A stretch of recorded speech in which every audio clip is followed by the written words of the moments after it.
নিষ্ঠাৰ নিদৰ্শন মাতৃৰ মৃত্যুৰ দুদিন পিছতে কৰ্তব্যত উপস্থিত উচ্চতম ন্যায়ালয়ৰ ন্যায়াধীশ অভয় উকা বহু বছৰ ধৰি মই মাৰ বাবে সময় উলিয়াব পৰা নাছিলোঁ অৱসৰ লোৱাৰ পিছত তেওঁৰ সৈতে সময় কটাম বুধবাৰে বিদায় অনুষ্ঠানৰ ঠিক পূৰ্বে এইদৰে কয় উচ্চতম ন্যায়ালয়ৰ ন্যায়াধীশ অভয় শ্ৰীনিবাস উকাই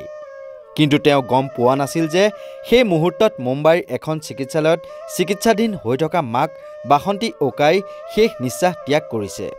সেইদিনা সন্ধিয়া ন্যায়াধীশৰ ওচৰ পালেহি সেই বেয়া খবৰটো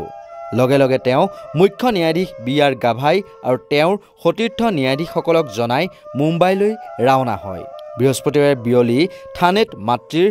শেষ ৰীতি নীতি পালন কৰে ভাৰতীয় সংস্কৃতিত অন্ত্যেষ্টিক্ৰিয়া আৰু অন্যান্য মৃত্যুৰ পিছত কাম কাজ কোনো ঘনিষ্ঠ আত্মীয়ৰ মৃত্যুৰ পিছত কেইবাদিন ধৰি চলি থাকে কিন্তু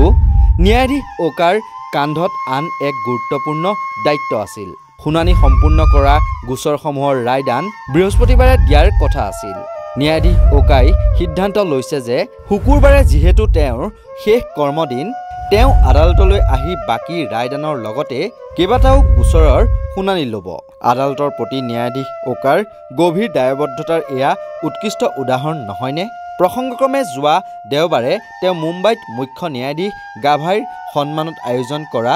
এক অনুষ্ঠানত অংশ লৈছিল সেইদিনা শেষৰবাৰৰ বাবে তেওঁ মাকক লগ পাইছিল ইয়াৰ পিছত উচ্চতম ন্যায়ালয়ত এডভোকেটছ অন ৰেকৰ্ড এছ'চিয়েশ্যনৰ সভাপতি বিপিন নায়াৰৰ উদ্যোগত ন্যায়াধীশ ওকাৰ বিদায় অনুষ্ঠানৰ আয়োজন কৰা হয়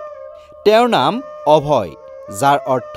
নিৰ্ভীক তেওঁ সঁচাকৈ সাহস চৰিত্ৰ আৰু নিৰ্ভীকতাৰ প্ৰতিমূৰ্তি বুলি দাবী কৰে এডভোকেটছ অন ৰেকৰ্ড এছ'চিয়েশ্যনৰ সভাপতি বিপিন নায়াৰে অভয় ওকাই থানে জিলা আদালতৰ পিতৃৰ চেম্বাৰত আইনী কেৰিয়াৰ আৰম্ভ কৰিছিল 2003 চনত বম্বে উচ্চ ন্যায়ালয়ৰ অতিৰিক্ত ন্যায়াধীশ হিচাপে নিযুক্তি লাভ কৰি 2005 চনৰ নৱেম্বৰ মাহত স্থায়ী ন্যায়াধীশৰ মৰ্যাদালৈ উন্নীত হয়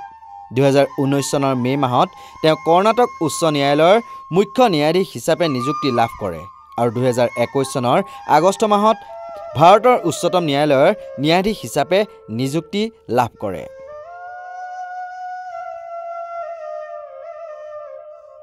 নিউজ ডেস্কৰ ৰিপৰ্ট নৰ্থ ইষ্ট নাও